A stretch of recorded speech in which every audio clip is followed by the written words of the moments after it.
Hello friends, ये मेरा second video है। तो मैंने जो मेरा फर्स्ट वीडियो था उसमें क्लास 11 केमिस्ट्री चैप्टर 1 कवर किया था। जो some basic concept of chemistry उसका जो भी थियोरेटिकल पोर्शन था, थियोरेटिकल पोर्शन मैंने कवर कर दिया था। तो इस वाले वीडियो में मैंने एनसीईआरटी का जो न्यूमेरिकल सॉल्यूशन है वो मैंने दिया है। तो यहाँ से क्वेश्चन नंबर 2 से स्टार्ट होता है, क्योंकि क्वेश्चन नंबर 1 जो है ऑलरेडी मैंने मेरी पिछली वीडियो में अपलोड कर दिया था। तो चलिए देखते हैं कि क्वेश्चन नंबर 2 से क्या क्या न्यूमेरिकल आता है।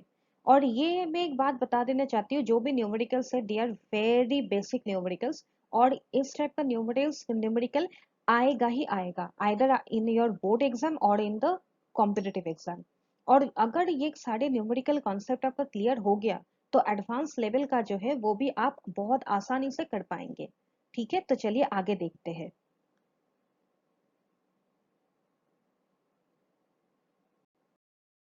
ये क्वेश्चन नंबर 2 है। तो यहाँ पे है कि dinitrogen and dihydrogen react with each other to produce ammonia according to the following chemical equation: nitrogen plus hydrogen giving two molecules of ammonia। तो क्वेश्चन है what is the mass of ammonia produced if 2 into 10 cube gram nitrogen react with 1 into 10 cube gram of hydrogen। Second question is, will the reactant nitrogen or hydrogen remain unreacted? If any, then which one and give it mass? तो question बहुत easy है कि nitrogen और hydrogen it is giving 2 molecules of ammonia। तो दो 2 into 3 gram of nitrogen when react with 1 into 3 gram of hydrogen, how much ammonia will be produced? Or will the reactant nitrogen or hydrogen remain unreacted? तो जैसे ही हम लोग पहले जब start करेंगे ये सॉल्व करना, तो एट फर्स्ट हम लोग क्या करेंगे, जो इक्वेशन है उसको बैलेंस कर लेंगे। ठीक है, तो अगर जब हम लोग ये इक्वेशन को बैलेंस करते हैं तो ये है nitrogen, it is reacting with 3 molecules of hydrogen and it is producing 2 molecules of ammonia. तो यहाँ पे है कि 1 mole of nitrogen it is reacting with 3 mole of hydrogen giving 2 mole of ammonia. और क्योंकि 1 mole of nitrogen weighs 28 gram, 1 mole of hydrogen weighs 2 gram and 3 mole of hydrogen weighs 6 gram, 1 mole of ammonia equal to 17 plus 3 ammonia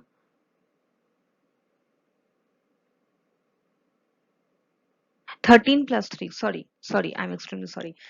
Ammonia is, nitrogen is 13 and hydrogen is 3, that is 13 plus 3 equal to 13 plus 3 equal to 16। 2 mole of ammonia equal to 32 gram है, 32 grams. तो 1 gram of nitrogen will react with 6 divided by 28 मतलब 0.214 grams of hydrogen and produced 32 by 28 मतलब 1.14 grams of ammonia। ठीक है, अभी है 2 into 3 cube grams जो है वो 4 into 0.428 into 3 cube grams of hydrogen के साथ रिएक्ट करके 2.28 into 10 cube gram ammonia produce करेंगे। तो जो फर्स्ट वाला क्वेश्चन है कि how much ammonia will be produced, that is equal to 2.28 into 10 cube grams. तो यहाँ पे है कि जो हम लोगों के पास नाइट्रोजन है 2 into 10 क्यूब ग्राम और हाइड्रोजन है 1 into 10 क्यूब ग्राम। पर हम लोग जब इक्वेशन सॉल्व कर रहे हैं तो हम लोग देख रहे हैं कि 2 into 3 cube gram of nitrogen will only react with 0.428 into 10 cube gram of hydrogen. पर हम लोगों के पास है 1 into 10 cube gram of hydrogen है, तो हाइड्रोजन विल रिमेन अनरिएक्टेड। और mass of hydrogen unreacted is 1 minus 0.428 into 10 cube मतलब है 0.572 into 10 क्यूब ग्राम्स है। तो इस टाइप का कोई भी क्वेश्चन आता है, it's a very very very common question. ऐसा वाला क्वेश्चन तो आप लोगों को बोर्ड एग्जाम में आएगा ही आएगा। तो जब भी कोई भी केमिकल इक्वेशन है, गलती से भी फर्स्ट उसी केमिकल रिएक्शन को लेके कैलकुलेशन मत कीजिए। एट फर्स्ट उसको देखिए कि वो बैलेंस्ड है या नहीं। तो पहले उस रिएक्शन को आप बैलेंस कीजिए। आपका सबसे पहला जो स्टेप है, कोई भी अगर केमिकल इक्वेशन देता है तो that is the balancing the chemical equation. क्योंकि अगर आपने बैलेंस ठीक से नहीं किया तो आपको जो भी रिजल्ट मिलेगा दैट इज कंप्लीटली रॉन्ग। ठीक है, तो पहले आप उसको अच्छे से बैलेंस कीजिए। बैलेंस करने के बाद आप उसका मोल रेशियो निकालिए कि कितना mole of nitrogen reacting with कितना mole of hydrogen to produce कितना मोल ऑफ एमोनिया। जैसे ही आपने नंबर ऑफ मोल्स निकाल लिया, उसके बाद आप वेट निकालिए कि इसका 1 मोल है तो इसका कितना वेट है, इसका 3 मोल है तो इसका वेट कितना है, इसका 2 मोल है तो इसका टोटल वेट कितना है। फिर जो वेट दिया गया है कि 2 into 10 क्यूब, तो 2 into 10 क्यूब वेट वेट के लिए वेट कितना वेट ऑफ हाइड्रोजन के साथ रिएक्ट करके कितना वेट ऑफ एमोनिया प्रोड्यूस करेगा। ठीक है, तो ये it's a very very very common question. ऐसा क्वेश्चन तो आपका बोर्ड एग्जाम में आएगा ही आएगा, मैं उसकी गारंटी देती हूँ। इसके बाद और एक क्वेश्चन है, what is the concentration of sugar in mole per liter if its 20 gram are dissolved in enough water to make a final volume up to 2 liter। तो क्वेश्चन क्या है कि what is the concentration of sugar, sugar का concentration कितना है इन mole per litre if its 20 gram are dissolved in enough water to make a final volume up to 2 liter। तो सबसे पहले हम लोगों ने क्या किया, हम लोगों ने मॉलिक्यूलर मास, शुगर का हमने मॉलिक्यूलर मास निकाल लिया। शुगर में है C12H22O11, तो इसका मॉलिक्यूलर मास आएगा 12 into 12 plus 22 into 1 plus 11 into 16। तो हम लोगों को मिल गया 342 इज द मोलर मास और the mass of one molecule of sugar. अभी 2 लीटर सोल्यूशन में कितना शुगर डिसॉल्व है, 20 ग्राम, है ना, कि 2 लीटर सोल्यूशन में शुगर डिसॉल्व है टोटल 20 ग्राम। तो 1 लीटर सोल्यूशन में कितना शुगर डिसॉल्व होगा, दैट इज 10 ग्राम। अभी इन 10 ग्राम ऑफ शुगर में कितना मोल है, अगर 342 ग्राम इक्वल टू 1 मोल, तो 10 ग्राम इक्वल टू कितना मोल आएगा, that is mass by molecular weight. तो अभी आपको शायद याद रहेगा कि जब मैंने वो मोल पढ़ाया था वहां पे मैंने एक फॉर्मूला बताया था कि mole equal to mass by molecular weight. तो यहाँ पर भी देखिए सेम चीज यूज हो रहा है। यहाँ पे mass is 10 gram, 10 gram of sugar needs to be dissolve in 1 litre of solution, और आपका molecular weight of sugar is 342 gram। Therefore, in 10 grams of sugar, number of mole of sugar कितना है? That is 10 divided by 342 equal to 0.02924 mole। तो 10 ग्राम और 0.02924 mole of sugar is dissolved in 1 liter of solution। तो concentration of sugar कितना आएगा मोल per litre में, आएगा आपका 0.02924 मोल पर लीटर। तो ये भी बहुत ही कॉमन क्वेश्चन है। ठीक है, तो अगर ऐसा टाइप का क्वेश्चन आता है तो सबसे पहले जो आपका काम है दैट इज जो भी कंपाउंड दिया गया है उसका मॉलिक्यूलर वेट निकालिए। ठीक है, मॉलिक्यूलर वेट निकालिए और फिर आपका सेकेंड स्टेप आएगा कि जो आपके पास जो डेजर्ट वॉल्यूम है या डेजर्ट मास है, उस मास में कितना या फिर उस वॉल्यूम में कितना कंपाउंड डिसॉल्व हो सकता है। जैसे हम लोगों को यहाँ पे मिला कि amount of sugar dissolve in 1 litre of solution 10 ग्राम, मतलब 10 ग्राम, 1 लीटर सोल्यूशन में 10 ग्राम शुगर डिसॉल्व हो सकता है। अभी 10 ग्राम में हम लोग को निकालना है कि कितना मोल है। तो मोल आ गया आपका, इतना मोल आ गया। तो आंसर आ गया कि concentration of sugar in mole per litre equal to 0.02924 मोल।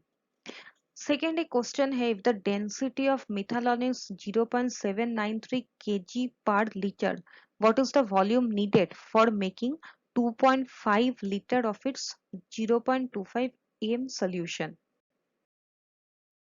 तो ये जो पिछली वाला क्वेश्चन था यही है कि if the density of methanol आ रहा है आपका 0.793 kg पर लीटर, तो 2.5 litre 0.25 m is molarity solution, methanol का सॉल्यूशन अगर आप बनाते हैं, मतलब 0.25 मोलारिटी मिथानॉल का एक सॉल्यूशन, 2.5 लीटर का सॉल्यूशन आपको बनाना है, उसमें आपका कितना volume of methanol is required.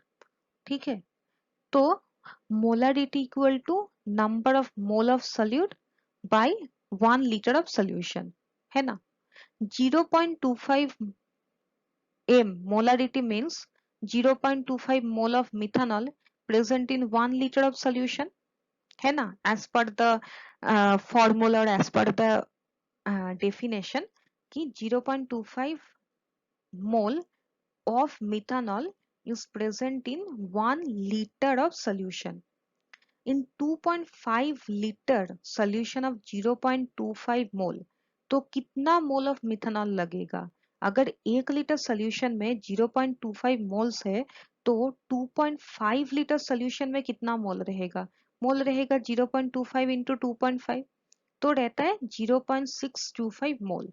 तो 2.5 लीटर 0.25 m सॉल्यूशन बनाने के लिए हम लोगों को 0.625 mole of methanol is required. अभी ये आपका हो गया फर्स्ट स्टेप। ये जो है this up to this is the first step of solving this problem. Second step में हमने क्या किया, आपने मॉलिक्यूलर मास ऑफ मिथानॉल निकाली है। Molecular mass is 12 plus 3 plus 16 plus 1, तो टोटल आ गया आपका 12 plus 4, 3 plus 1 equal to 4 plus 16 equal to 32 gram per mole. ठीक है, तो मॉलिक्यूलर मास ऑफ मिथानॉल आपका आ गया 0.032 kg पर मोल। अभी mass of 0.625 mole of methanol कितना आएगा? अगर एक मोल का मास है 0.032 kg, तो 0.625 मोल का मास कितना होगा? 0.02 kg। अभी ये आ गया आपका सेकेंड पार्ट ऑफ सेकेंड, यहां से यहां, that is the second step of solving this problem. Third step is अभी हम लोग को मिथानॉल का डेंसिटी हम लोग को बता दिया है ना। तो volume of 0.793 kg of methanol is 1 litre, तो volume of 0.2 kg of methanol कितना आएगा? 22.22 ml, 25.22 ml। तो therefore 25.22 ml of methanol is required to make 2.5 liter of 0.25 solution। तो ये प्रॉब्लम सॉल्व होगा आपका 3 स्टेप में। फर्स्ट जो स्टेप है उसमें आप निकालिए कि 2.5 litre of 0.25 mole solution, methanol solution में आपका कितना mole of methanol is required. जैसे 0.25 मोल में क्या होता है, 1 लीटर में आता है आपका 0.25 मोल, तो आपका 2.5 लीटर में आएगा 0.25 इंटू 2.5, मतलब 0.625 मोल। ये आ गया आपका फर्स्ट पार्ट। ये जो ब्रैकेट ब्रैकेट में पॉइंटर से ड्रॉ करने की कोशिश कर रही हूँ, that is the first part of this problem. ठीक है, सेकेंड पार्ट में क्या आएगा कि आपका कितना mole of methanol is required, ये आपको मिल गया फर्स्ट पार्ट से। अभी मोल से आपको मास में कन्वर्ट करना है। तो मोल में मास में कैसे कन्वर्ट करते हैं, उसके लिए मॉलिक्यूलर वेट जानना बहुत जरूरी होता है। तो the molecular weight of methanol हम लोगों ने निकाला, दैट इज 0.032 kg पर मोल। तो द वेट ऑफ 0.625 मोल का वेट कितना आ गया? 0.625 इंटू 0.032, मतलब 0.02 kg आ गया। तो आपका मास ऑफ मिथानॉल मिल गया। पहले स्टेप में आपने निकाला कि 2.5 लीटर में कितना मोल होना चाहिए, this part is the mole, ये एडो कि कितना मोल मिथानॉल इज रिक्वायर्ड, ये आपका फर्स्ट स्टेप हो गया। सेकेंड स्टेप ने आपने निकाला कि कितना वेट होना चाहिए मिथानॉल का, ठीक है, मोल से आपने वेट में कन्वर्ट कर लिया सेकेंड स्टेप। और थर्ड स्टेप क्योंकि डेंसिटी दिया हुआ है, थर्ड स्टेप में आपने क्या किया कि कितना वॉल्यूम ऑफ मिथानॉल आपको निकालना है, ये आपका थर्ड स्टेप आ गया। तो ये जो क्वेश्चन है ये पहले आपको शायद देखने में थोड़ा क्रिटिकल लगेगा, पर अगर आप इसको स्टेप बाय स्टेप अच्छे से सॉल्व करते हैं तो ये बहुत ही इजी है, ठीक है। फिर क्वेश्चन नंबर 5 है, calculate the molarity of a solution of ethanol in water in which the mole fraction of ethanol is 0.04, ठीक है। और एक कंडीशन दिया हुआ है कि assume the density of water to be 1। तो सबसे पहले हम लोग देखते हैं कि मोलारिटी का फॉर्मूला क्या है। Molarity equal to number of moles of solute divided by 1 litre of solution. अभी इथानॉल का मोल फ्रैक्शन कितना है, इथानॉल का मोल फ्रैक्शन है 0.04 है, ठीक है। तो सॉल्यूशन में क्या है, इथानॉल है और वाटर है। अगर इथानॉल का मोल फ्रैक्शन 0.04 है तो मोल फ्रैक्शन ऑफ वाटर कितना आएगा, वो आएगा 1 माइनस 0.04 इक्वल टू 0.96 मोल। तो पहले ही मैंने आपको बता दिया था कि अगर जब हम लोग मोल फ्रैक्शन निकालते हैं तो x a plus x b equal to 1 होता है। तो मान लीजिए अगर हम लोग 1 mole of ethanol in water solution लेते हैं तो उसमें इथानॉल कितना मोल फ्रैक्शन में है, कितना मोल ऑफ इथानॉल है, 0.04 मोल। और कितना मोल वाटर है, वो है 0.96 मोल वाटर है। तो हम लोगों ने कंसीडर किया कि 1 mole of ethanol in water solution. अभी mass of 1 mole of water कितना आता है, H2O का 18 ग्राम्स, जो हम लोगों को पता है ऑलरेडी। तो mass of 0.96 mole of water का कितना आएगा, वो आएगा आपका 18 इंटू 0.96, तो आ गया आपका 17.28 ग्राम्स आ गया। अभी जो कंडीशन है दिया हुआ है that is considering density of water equal to 1 gram per ml। तो इसका मतलब क्या है, इसका मतलब ये है कि 1 ग्राम वाटर का जो वॉल्यूम है वो 1 ml है ना। तो 17.28 ग्राम जो वाटर हम लोगों को मिला है, 17.28 ग्राम, उसका फिर वॉल्यूम कितना आएगा, 17.28 ml। तो इन 17.28 ml of water number of mole of ethanol कितना प्रेजेंट है, 0.04। तो इन 1000 ml of water number of mole of ethanol कितना प्रेजेंट होगा, अगर है 17.28 ml में है 0.04, तो 1 ml में आएगा आपका 0.04 बाई 17.28, तो आपका 1000 ml में आएगा आपका 0.04 डिवाइडेड बाई 17.28 इंटू 1000 मोल, तो आगे आपका 2.314 मोल। तो आई थिंक कि आपको ये कंसेप्ट क्लियर आया कि अगर इस टाइप का क्वेश्चन अगर आपका एग्जामिनेशन हॉल में आता है तो सबसे पहले आपको जो देखना है that is the mole fraction of ethanol. तो आपने क्या किया, आपको करना क्या है, आपको पहले मोल फ्रैक्शन ऑफ इथेनॉल देखना है कि दैट इज 0.04 है इस न्यूमेरिकल में। उस हिसाब से आपको मोल फ्रैक्शन ऑफ वाटर निकालना है, that is 1 minus the mole fraction of ethanol equal to 0.96। फिर आपको निकालना है कि 1 मोल ऑफ वाटर का वेट कितना है, 1 मोल ऑफ वाटर का मास है 18 ग्राम। तो 0.96 मोल जो है उसका वेट कितना आएगा, वो आएगा 18 इंटू 0.96 इक्वल टू 17.28 ग्राम आ गया। ये जो चार पॉइंट लाइन है that is the first step of your numerical. ये आपका आधा न्यूमेरिकल इसी में सॉल्व हो गया। अभी जो दिया हुआ है कि density of water equal to 1 gram per ml, तो 1 ग्राम ऑफ वाटर का वॉल्यूम कितना आएगा, 1 ml। और हम लोगों के पास कितना वाटर है, 17.28 grams of water is there। तो 17.28 ग्राम वाटर का वॉल्यूम कितना आएगा, 17.28 ml, ठीक है। ये आपका हो गया सेकेंड पार्ट, ठीक है, सेकेंड स्टेप। तो सेकेंड स्टेप होने के बाद अभी आपको निकालना है कि अगर 17.28 ml ऑफ वाटर में number of mole of ethanol ये 0.04 है, तो 1000 ml ऑफ वाटर में number of mole of ethanol कितना होगा? तो आगे आपका 0.04 बाई 17.8 इंटू 1000, ये आपका आ गया। This part is the third step of this numerical. तो कोई भी आप न्यूमेरिकल जब भी सॉल्व करते प्लीज उसको स्टेप बाय स्टेप सॉल्व कीजिए।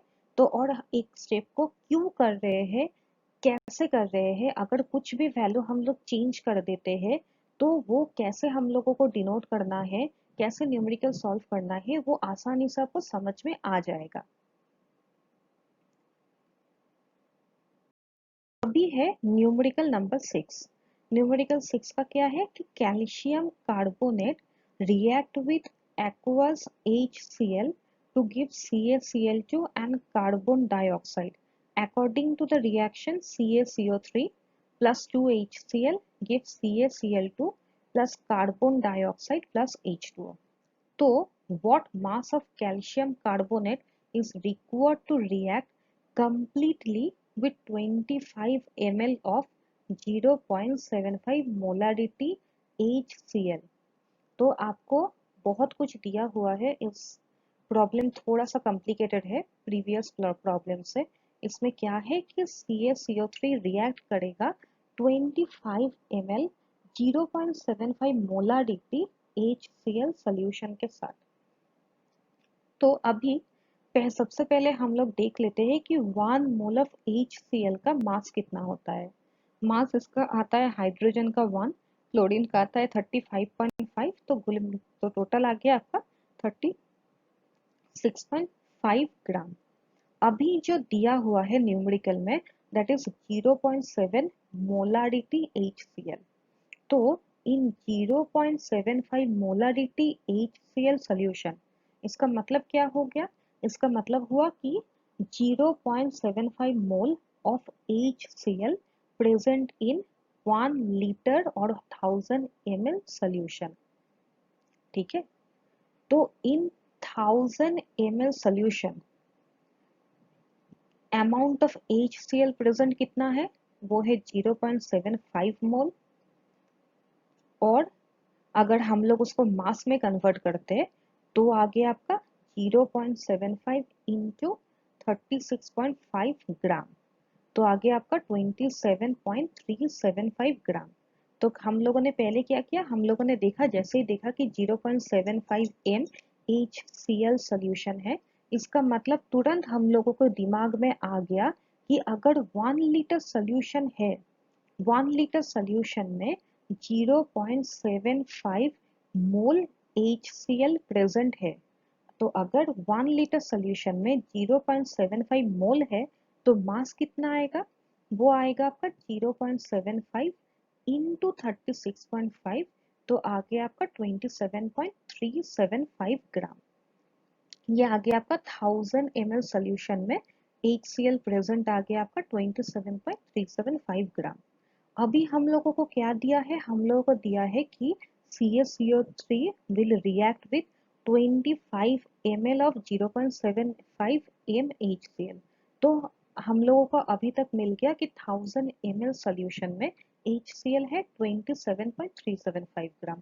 तो 25 ml सॉल्यूशन में अमाउंट ऑफ HCl कितना रहेगा? वो रहेगा 27.375 डिवाइडेड बाई 1000 इंटू 25, है ना? तो आ गया आपका 0.684 ग्राम। तो calcium carbonate 0.684 grams of HCl के साथ रिएक्शन करेगा। ये आ गया आपका first part of the first step of the numerical.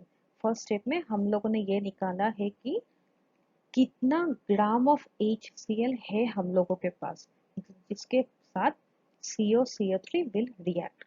अभी नेक्स्ट स्टेप जो आता है that is CaCO3 plus 2HCl will give CaCl2 plus carbon dioxide plus H2O। अभी अभी HCl का मोलर मास कितना है 36.5, तो 2 इंटू 36.5 इक्वल टू आ गया आपका 73 ग्राम्स ऑफ HCl है। 2 mole of HCl equal to 73 grams of HCl and 1 mole of calcium carbonate equal to 100 gram. तो 100 ग्राम calcium carbonate completely react with 73 grams of HCl. तो अगर 73 grams of HCl 100 gram of COCH3 के साथ react करते हैं तो 0.684 कितना ग्राम के साथ रिएक्ट करेगा इक्वल टू 100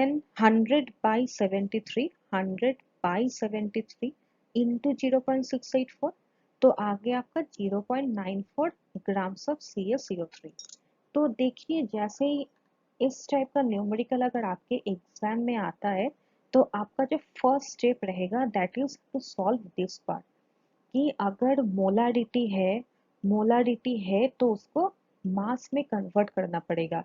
मोलारिटी है मतलब 1000 ml में कितना मोल है और अगर इतना मोल है तो 1000 ml में कितना मास है। अगर 1000 ml में इतना मास है तो 25 ml में कितना मास होगा वो आपको मिल गया 0.684। और अगर आपको ये 0.684 मिल गया HCl तो आपको इस स्टेप से बहुत आसानी से मिल जाएगा कि कैल्शियम कार्बोनेट कितना कितना मास हम लोग को कैल्शियम कार्बोनेट चाहिए। ठीक है, तो हम लोग नेक्स्ट प्रॉब्लम पे जाते हैं। क्वेश्चन नंबर 7 है a welding fuel gas contain carbon and hydrogen only. तो गैस में है कार्बन एटम से एंड हाइड्रोजन एटम से। Burning a small sample of it in oxygen gives 3.38 gram of carbon dioxide and 0.690 gram of water and no other product. A volume of 10 liter of this welding gas is found to weight 11.6 gram. तो हम लोग को क्या find करना है? Find empirical formula, molar mass of the gas and molecular formula. तो question में क्या आता है कि एक जो गैस है hydrocarbon gas that is reacting with oxygen and gives 3.38 gram carbon dioxide and 0.690 gram of water. तो हम लोग जो गैस है हाइड्रोकार्बन गैस उसका हम लोग मॉलिक्यूलर फॉर्मूला कंसीडर करते हैं CmHn। सो m आता है जो number of atoms present in CmHn present in the molecule of gas and n is the number of hydrogen atom present in that gas। तो ये CmNHn ये जो गैस है गैस मॉलिक्यूल ये ऑक्सीजन के साथ रिएक्ट होके एक balanced chemical according to the balanced chemical equation क्या प्रोड्यूस करेगा? m mole of carbon dioxide plus n/2 mole of H2O। हमेशा ध्यान रखिएगा कि कभी भी CmHn plus oxygen gives m carbon dioxide plus n/2 not n, क्योंकि हाइड्रोजन 2 है तो n/2 इंटू 2 2 कैंसिल हो जाएगा NH2। तो क्या क्या होता है ना हम लोग जब भी ये न्यूमेरिकल सॉल्व करते हैं हम लोग हमेशा कभी कभी हम लोग का ध्यान छूट जाता है और हम लोग CmHn प्लस ऑक्सीजन के साथ MCO2 प्लस NH2O ले लेते हैं। तो क्या होगा जो आंसर आएगा वो पूरा गलत आ जाएगा। तो ये जो चीज है ये प्लीज अब आपने ध्यान में हमेशा रखिए। तो यहाँ पे है 3.38 ग्राम ऑफ कार्बन डाइऑक्साइड और है 0.690 ग्राम ऑफ H2O। अभी 3.38 ग्राम ऑफ कार्बन डाइऑक्साइड अगर हम लोग इसको मोल में कन्वर्ट करते तो कितना मोल आएगा? फॉर्मूला है mole equal to mass by molecular weight. तो molecular weight of carbon dioxide है 44 ग्राम्स। तो 3.38 ग्राम ऑफ कार्बन डाइऑक्साइड होता है 0.078 मोल। सिमिलरली 0.690 ग्राम ऑफ वाटर जो है वाटर ये ग्राम को भी हम लोग नंबर ऑफ मोल्स में कन्वर्ट कर लेते हैं। तो नंबर ऑफ मोल्स कन्वर्ट करते हैं डिवाइडेड बाय मॉलिक्यूलर वेट। सो यहाँ पे होता है 0.690 डिवाइडेड बाय 18 इक्वल टू 0.038 मोल। तो दोनों ही हम लोगों ने मोल में कन्वर्ट कर लिया। तो जो इक्वेशन आएगा, इक्वेशन ऐसा आएगा कि CmHn plus oxygen gives 0.078 mole of carbon dioxide plus n/2 की जगह पे आएगा 0.038 मोल ऑफ H2O। तो यहाँ से हम लोग को पता चल जाता है कि m का जो वैल्यू है, m का वैल्यू आता है आपका 0.078 और n/2 का जो वैल्यू है, n/2 का वैल्यू आता है आपका 0.038। तो यहाँ पे देखिए कि from the reaction 0.078 mole of carbon dioxide and 0.038 moles of H2O produced हो रहा है। अभी हम लोगों ने लिया था मोल फ्रैक्शन m/n/2, पर हम लोगों को कैलकुलेशन से ऑलरेडी मोल फ्रैक्शन मिल गया है 0.078 और 0.038। तो m/n/2 आपका आता है, अगर हम लोग डिवाइड करते हैं इसको तो आता है 2:1। तो m/n इक्वल टू आता है 1:1। तो जो इम्पेरिकल फॉर्मूला है ये हाइड्रोकार्बन गैस का, वो है CH। तो अभी तक मुझे लगता है कि आप लोग को ये प्रॉब्लम समझ में आ गया है। बहुत ही सिंपल सा प्रॉब्लम है। प्रॉब्लम ये है कि CmHn, इसमें आता है m mole of carbon dioxide plus n/2 mole of H2O। जो दो मासेस दिया हुआ है 3.38 एंड 0.690, इसको आप मॉलिक्यूलर वेट से डिवाइड करके मोल में कन्वर्ट कर लीजिए। तो जो मोल आएगा 3.38 मोल से 3.38 ग्राम से जो मोल आएगा 0.078, that is equal to m। और 0.690 ग्राम से जो मोल आता है दैट इज 0.038, वो मोल इक्वल टू n/2। तो यहाँ से हम लोग को मिल जाता है कि molecular formula, empirical formula CH। अभी उसका सेकेंड पार्ट में जाते हैं। सेकेंड पार्ट में क्या कहा है कि volume of 10 liter of this welding gas is found to weight 11.6 ग्राम। यहाँ पे देखिए weight of 10 litre of gas कितना आता है, 11.6 ग्राम। क्योंकि ये स्टैंडर्ड टेम्परेचर एंड प्रेशर में है, तो हम लोगों को पता है कि in standard, under standard temperature and pressure 1 mole of any gas has volume 22.4 litre. तो हम लोग 10 लीटर ऑफ गैस का आता है आपका 11.6 ग्राम। तो 22.4 लीटर ऑफ गैस का कितना आएगा, 11.6 बाई 10 इंटू 22.4 इक्वल टू आपको आ गया 25.984 ग्राम्स। तो जो मोलर मास है ये है 1 mole of that hydrocarbon gas at STP equal to 25.984 gram. तो जो मोलर मास है या फिर the mass of one mole of CmHn equal to आ गया आपका 25.984 ग्राम और 26 ग्राम आ गया। यह आपका सॉल्व हो गया the second part of the equation numerical. अभी जो है let the formula of the gas हम लोगों ने ले लिया था CmHn HM CmHm, क्योंकि C एंड H दोनों 1:1 रेशियो में है, तो इसलिए मैंने ले लिया CmHm। अभी molar mass of the gas कितना आएगा, 12 into m plus 1 into m equal to 13m। अभी जो 13m है that will be equal to 26 gram, क्योंकि हम लोगों को मिला था कि 1 molecular weight of CmHn और mass of 1 mole of CmHn equal to 26 ग्राम। तो 13m equal to 26 और यहाँ से मिल जाता है m equal to 2। तो द molecular formula आ गया C2H2।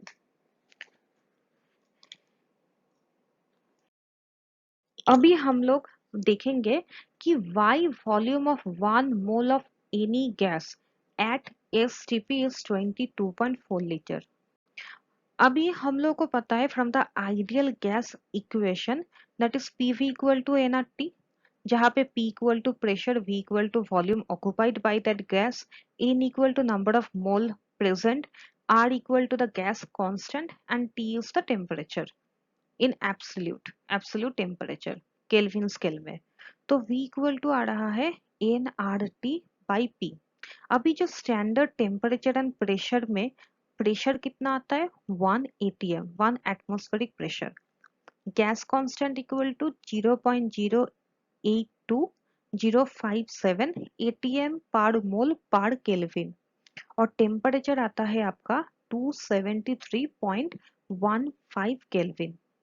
तो अगर हम लोग ये तीनों और n इक्वल टू 1, ये तीन वैल्यू अगर इस इक्वेशन में पुट करते हैं, that n equal to 1 mole, r equal to 0.082057, t equal to आता है आपका 273.15 और प्रेशर आपका आता है 1। तो हम लोगों को मिलता है ये कैलकुलेशन करके 22.414 litre. Hence, volume of 1 mole of gas at STP is 22.414 litre. तो अभी आता है question number 8। Which one of the following will have the largest number of atoms? तो एलिमेंट है 1 gram of gold, 1 gram of sodium, 1 gram of lithium and 1 gram of chlorine. तो मैंने यहाँ पे एक टेबल क्रिएट किया है। तो टेबल पे है gold, sodium, lithium and chlorine. तो गोल्ड का एटॉमिक वेट है 197 ग्राम, सोडियम का है 23 ग्राम्स, लिथियम का है 6.94 ग्राम और क्लोरीन, क्योंकि क्लोरीन मॉलिक्यूल में 2 क्लोरीन एटम रहता है इसलिए 35.5 इंटू 2 इक्वल टू 71। तो जब भी आप ये प्रॉब्लम सॉल्व कीजिएगा, always remember that which one is in a single atom state and which one is in a diatomic state. तो ये चारों का चारों एलिमेंट का मॉलिक्यूलर वेट या एटॉमिक वेट लेने के बाद अभी है number of mole present in 1 ग्राम। तो 1 ग्राम में कितना रहेगा, मोल्स कितना रहेंगे, number of moles in 1 gram. Mass by molecular wait, mass equal to 1, molecular weight आ गया आपका 197, सोडियम के लिए 23, लिथियम के लिए 6.94 एंड क्लोरीन के लिए 71। तो अगर आपको अभी निकालना है कि नंबर ऑफ एटम्स इन 1 ग्राम, तो एक मोल में रहता है आपका 6.023 इंटू 10⁻23 एटम्स। तो 0.005 मोल में कितना एटम रहेगा, वो भी आएगा आपका 0.005 इंटू 6.023 इंटू 10⁻23। तो यहाँ पे मैंने वही 6.0 इंटू 10⁻23 को मैंने Na या एवोगैड्रो नंबर से डिनोट किया है। तो फिर सोडियम के लिए आ गया आपका 0.04 mole into Avogadro number. Again इसके लिए लिथियम के लिए है 0.145 एंड क्लोरीन के लिए है 0.014। तो आप यहाँ से देख सकते हैं कि जो लार्जेस्ट नंबर ऑफ एटम्स है वो आपके लिथियम में है, क्योंकि लिथियम का मॉलिक्यूलर वेट बहुत ही कम है और number of mole equal to mass by molecular weight. तो यहाँ से हम लोगों को मिल गया कि largest number of atoms is present in 1 gram of lithium. जो लास्ट वाला हम लोगों का क्वेश्चन है दैट इज क्वेश्चन नंबर 9।